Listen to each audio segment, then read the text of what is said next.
Bom dia, boa tarde, boa noite, seja muito bem-vindo à nossa semana natalina. Olha que maravilha, né? Nós podermos estar encerrando praticamente mais um ano.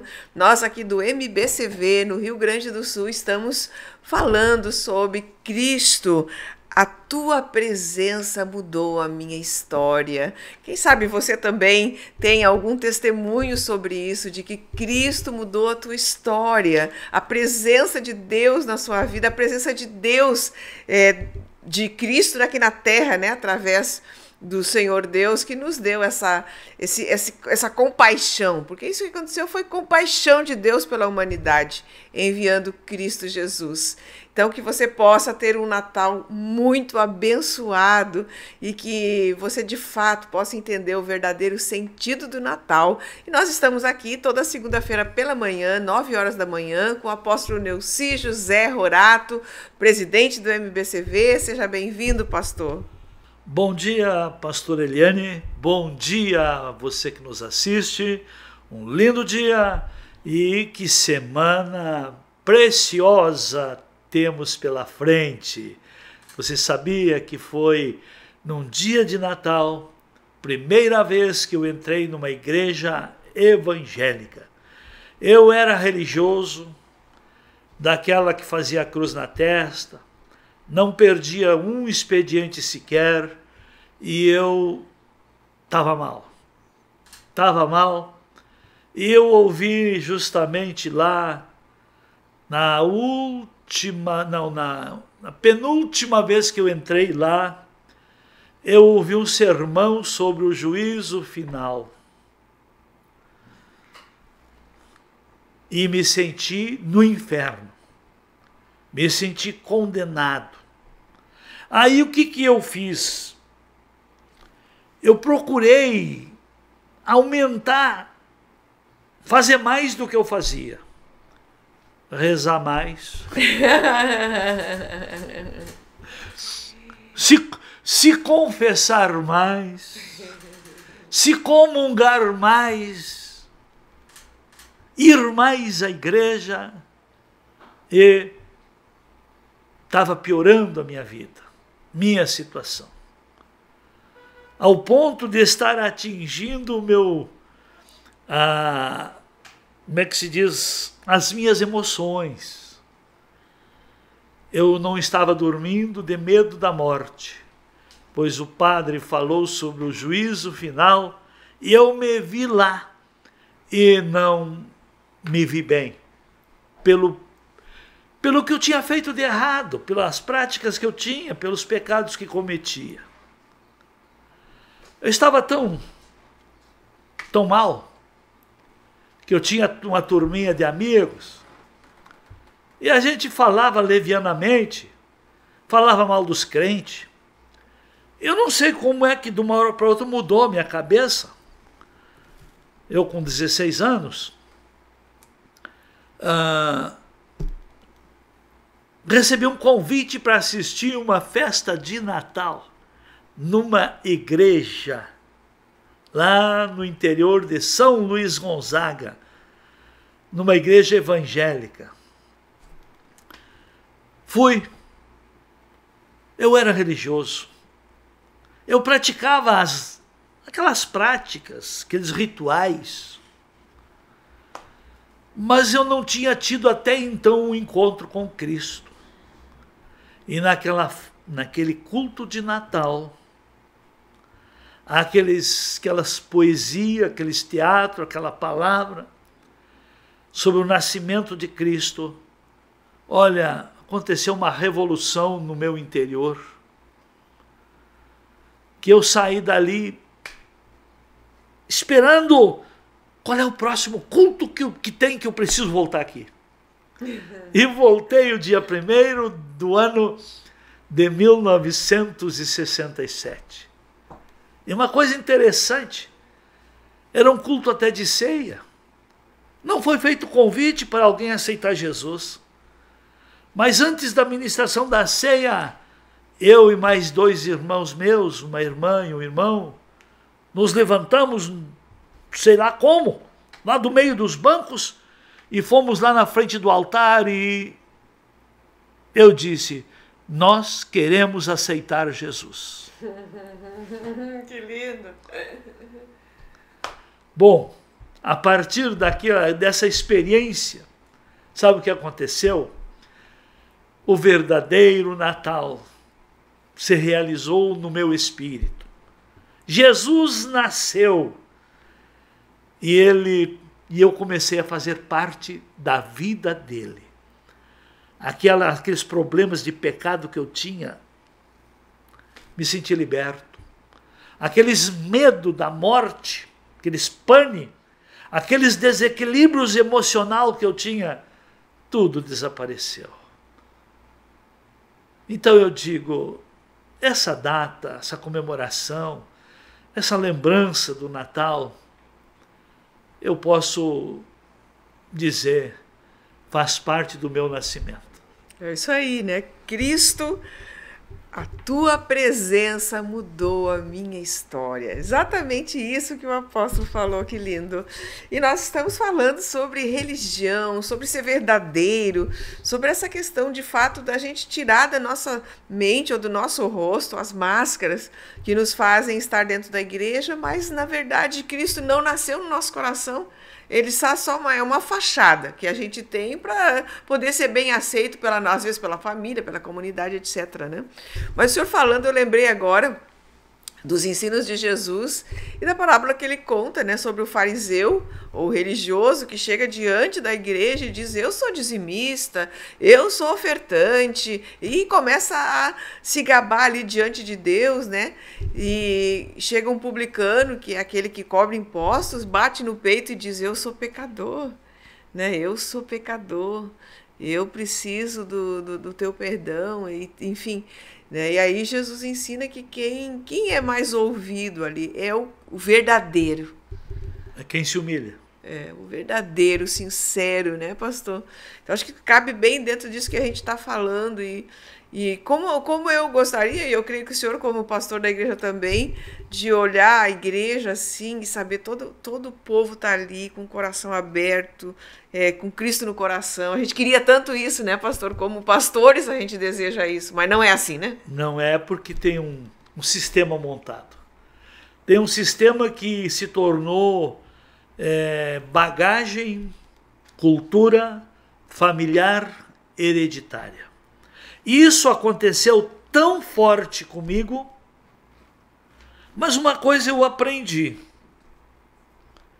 que mesmo muitos da família demorarem um pouco para se converter, e até se converteram em algumas linhas que, como é que se diz, que é mais light, que não cobra tanto a prática da obediência, que não cobra tanto o compromisso na igreja, que não cobrava tanto a prática das boas obras. Nós criamos um hábito na família de sempre na noite de Natal, na véspera, dia 24, se reunir a família para um jantar em família.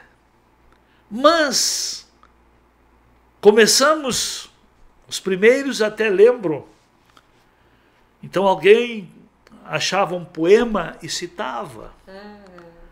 Mas depois foram se convertendo, aí tinha pregações. Aí todo mundo queria falar. Aí se vivia o verdadeiro espírito do Natal. É você que cria o espírito da coisa. Você cria o espírito do ambiente, porque o ambiente tem espírito. E você cria o espírito para o ambiente que você quer. E dessa maneira, mesmo com pouco conhecimento, a família foi seguindo essa linha, que se tornou uma tradição, mas sempre melhorando, sempre melhorando. E como resultado, posso até lhes dizer que quando o evangelho entrou na nossa família, na família Rorato, lá no ano de 66 foi quando começou com a minha irmã, em 67 comigo. Hoje, dentro dessa linha familiar da família, já tem mais de 20 pastores. E aí? Eu pergunto, se Deus não estivesse e não está nisso, teríamos o fruto que temos? Quantas igrejas hoje, quantos rebanhos, quantas mil pessoas são frutos de vidas que tiveram um encontro com Cristo e que tiveram uma experiência real, tão real, que eles confessam, que nós confessamos: Jesus nasceu. E a partir do nascimento de Jesus no interior de cada um, essa pessoa, esse cada um, muda de vida. Mudança de história, né? E é muito relevante isso. Só que, claro, né, pastor, aí dentro dessa jornada, então, e esse é não a tristeza, né? Mas esse é nosso alerta, vamos falar assim, né? Que mesmo quando você encontra Cristo, e não deixar se contaminar.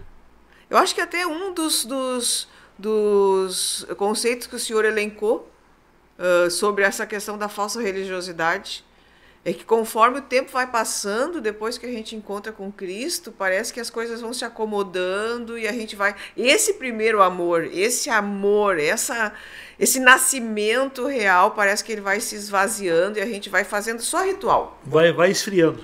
É. Olha, hoje é muito comum hoje dentro das igrejas e dentro das famílias cristãs, na comemoração do Natal está um Papai Noel. E o pior, que não tem a coragem de ensinar aos filhos quem é o Papai do Céu. Mas tem ousadia de trazer um Papai Noel para entregar um presente. É forte isso. E não só isso, para ver como o diabo entra no sistema e ele aos poucos vai levando-os a se desviarem. E a Páscoa? Que tem a ver um coelhinho com o Cordeiro de Deus? Que tem a ver chocolate com pães ázimos, cordeiro assado e ervas amargas? Há uma substituição, mas sempre vendendo facilitações ou adoçando as coisas. Tanto a Páscoa quanto o Natal inventaram substitutos adocicados. Tudo para desviar do verdadeiro propósito. É o desvio para que as pessoas não sejam ou não sigam o verdadeiro Deus, né, pastor? É outros deuses, né? Mas que a gente possa, oxalá, com essa nossa live nesta manhã, estar falando ao seu coração, né, para que você realmente possa fazer esse exame.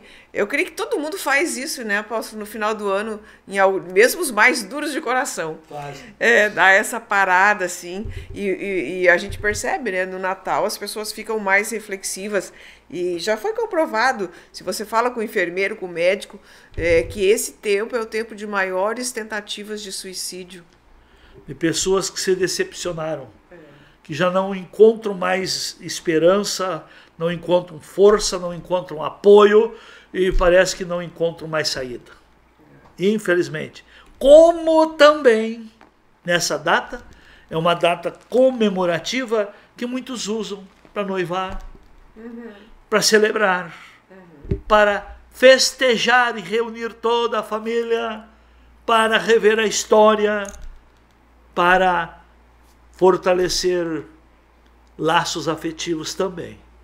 Nesse ponto, eu acho que a gente até poderia pegar essas duas linhas, né, apóstolo? Vamos pegar aí um crente verdadeiro, tá? O cristão verdadeiro, conhece Jesus, Jesus entrou no seu coração e ele tem essa tradição, né? Ainda falava esses dias com uma pessoa e ela disse, olha, eu reuni a família, Mas depois começou a dar tanta fofoca que eu acabei com esse negócio, que quando veio a pandemia, para mim foi muito bom, ela disse, porque aí ela pôde fazer o rompimento, né, com essa prática de reunir a família, né?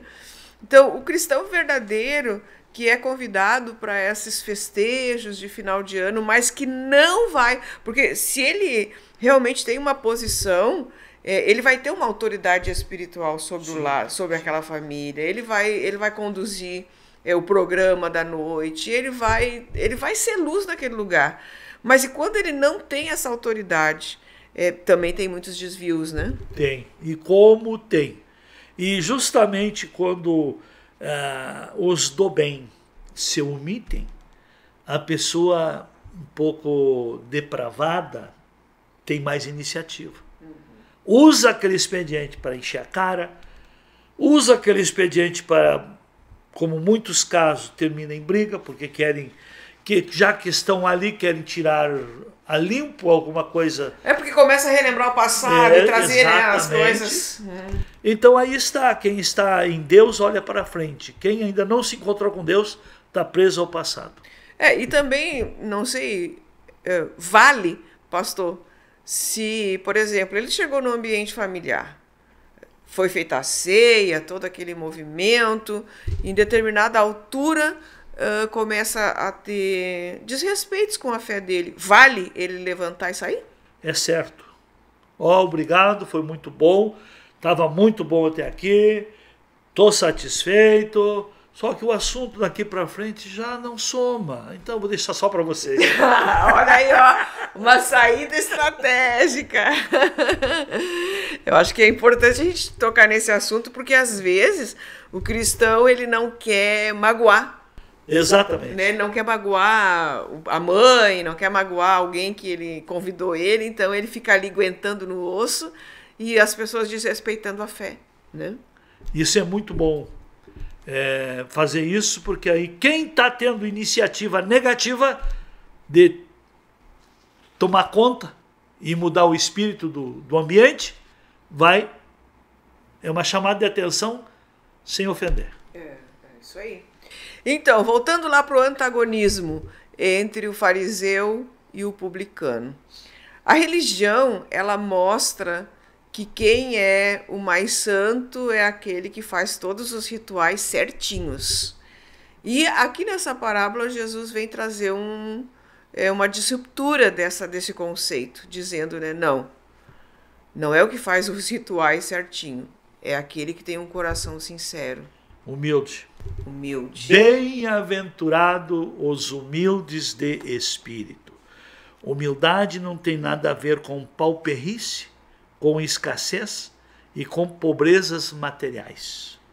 Humildade significa dependência de Deus, estar sempre aberto para aprender, sempre aberto para se corrigir e se submete a verdades, mesmo que ele tenha vindo vivendo no erro, mas quando se depara com a verdade, reconhece, não tem dificuldade de pedir perdão. O humilde é aquele que bate no peito e diz: Deus, tem misericórdia de mim, porque eu sou um pecador. E aquele publicano, rejeitado pelos religiosos, foi aceito por Deus.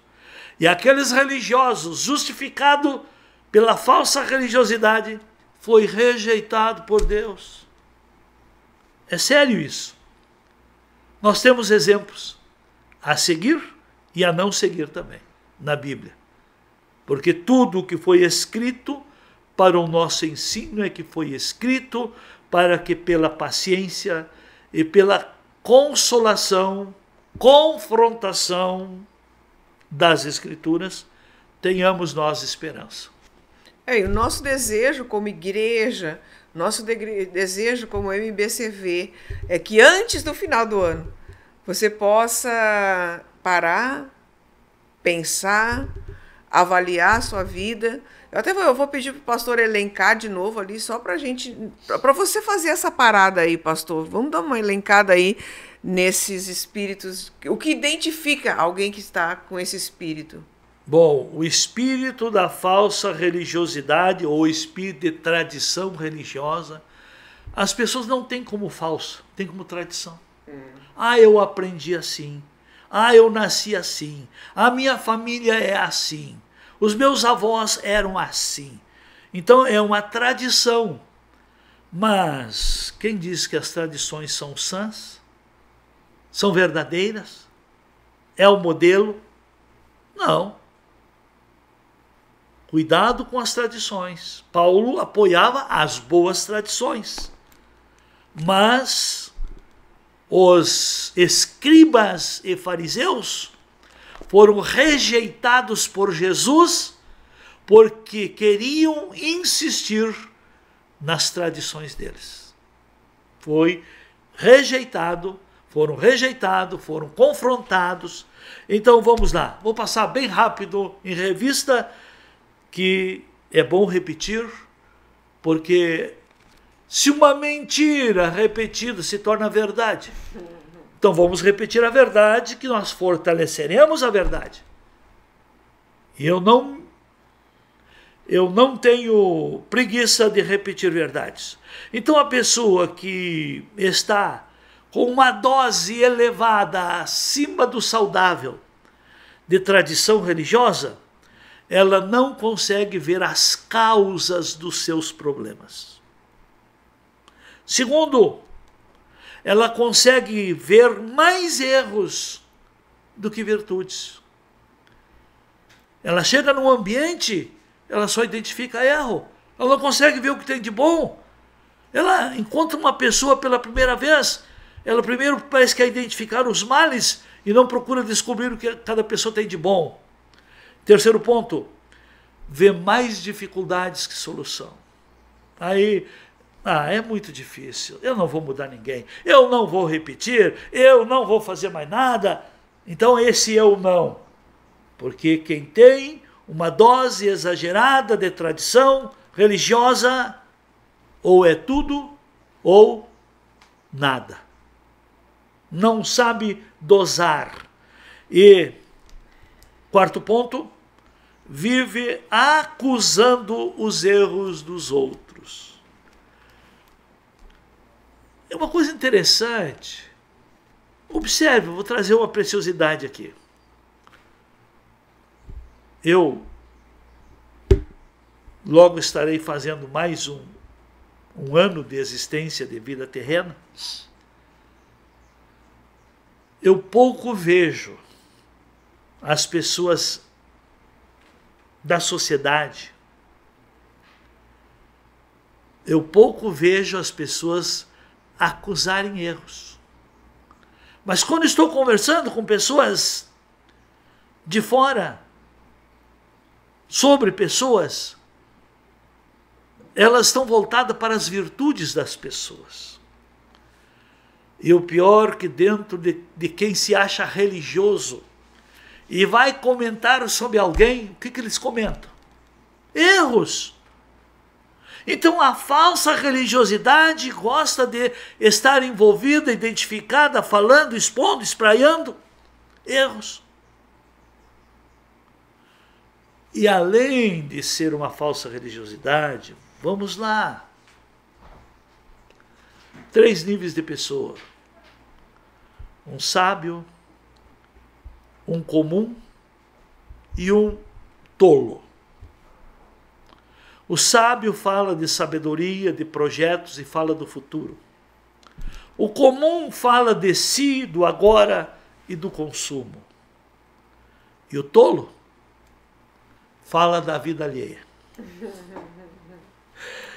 Então, meu amigo, minha amiga, a falsa religiosidade lhe torna um tolo diante de um sábio. Porque quem tem o espírito da falsa religiosidade acha, porque conhece padrões de Deus, princípios, mandamentos e coisa e tal, acha que está acima. Não, o que lhe torna você melhor são suas obras, não o seu juízo. Tem mais.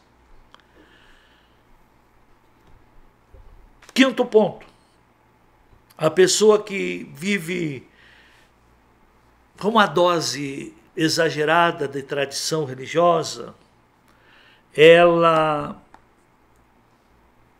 se justifica quando alguém mostra: fulano tem que melhorar nessa área. Qual é a resposta dele? Ah, tem gente pior que eu. E dá nome às pessoas, inclusive. Sexto ponto. Através de queixas, tenta conquistar apoio. Você faz de coitadinho. Ninguém me ouve. Ninguém me dá uma oportunidade. Ninguém me entende. Ninguém me convida. Ninguém me vê. Olha, se você tem essa queixa aí, ó, aproveita o Natal e nasça de novo. E tem mais. O sétimo ponto. Se joga na autopiedade. Se faz de coitadinho. Vive se queixando. Chora. Mas é choro de crocodilo. Até a oração dela é diferente. Ela não fala com Deus, ela chora. Só reclama. Cuidado. Não é isso que a Bíblia ensina. 8 ponto.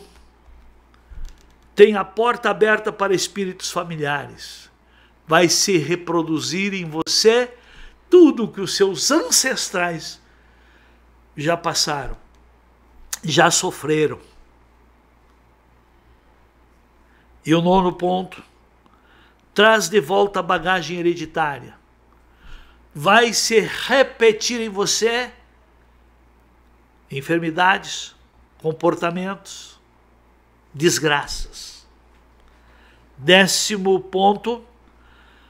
O espírito da religiosidade agarra-se firme naquilo que Deus fez e não consegue ver o que Deus está fazendo. Ah, o religioso, eu fui batizado com o Espírito Santo. Eu fui curado. O referencial da bênção na vida dele ficou lá no passado. No presente ele está vazio, está estéril, está sem motivação, está sem firmeza de fé e sem compromisso com Deus. Tem mais coisa, mas deixamos para a próxima. Ó, vamos então na próxima, que já é quase final do ano mesmo, né, pastor? Sim. Aí nós vamos terminar pelo menos esses conceitos básicos aqui sobre essa falsa religiosidade, para que a gente possa romper 2023 de uma forma mais coerente, mais sincera. No episódio passado ainda o apóstolo falava sobre o nosso irmão Tiago, que ele diz isso, que a gente precisa confessar a fé coerente, né, para que a gente não venha a ser um ouvinte negligente. É isso que a gente precisa cuidar. Então, encerramos nosso episódio. Feliz Natal, feliz nascimento de Cristo a todos. Pastor Nelci? Feliz Natal! E antes da virada do ano, vamos concluir esse assunto. Tchau. Aguardo você querendo mais.